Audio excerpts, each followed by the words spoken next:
ഇനി തിരിച്ചു പോവാണ്.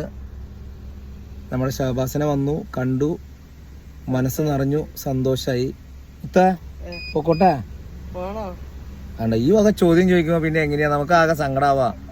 പോണോന്നാ ചോദിക്കണം, പൊക്കോട്ടെന്ന് ചോദിക്കുമ്പോ. എന്നാലും പോവാതിരിക്കാൻ വയ്യ. അതെ, ഉള്ളത് ചെറുതായൊരു പനി. അടുത്ത ആഴ്ച ഞങ്ങള് ഇൻഷാല്ലാ കടയിലോട്ട് വരും. പൊക്കോട്ടെ മുത്ത. അസ്സലാമലൈക്കും. അപ്പൊ സപ്പോർട്ട് ചെയ്യാ, നമ്മളെ സപ്പോർട്ട് ചെയ്യാ, ഇവനും സപ്പോർട്ട് ചെയ്യാ. പിന്നെ ജീവകാരുണ്യ പ്രവർത്തനത്തിനൊക്കെ ഹൈറായ മാർഗം അല്ല കാണിക്കട്ടെ. ഇനി ഗൗരിമോളെ കാണണം. ഗൗരിമോളുടെ അടുത്ത് നിന്നെ ഞാൻ കൊണ്ടുപോകും ഇൻഷാല്ലാ. എനിക്ക് ഗൗരിമോളിനെ കാണണമെന്ന് പറയണ. ഗൗരിമോക്കളുടെ അടുത്ത് ഇവൻ എന്തായാലും കൊണ്ടുപോകും. വരും. പൊക്കോട്ടെ. ഓക്കെ, അസ്സലാമു അലൈക്കും. വലൈക്കും സലാം.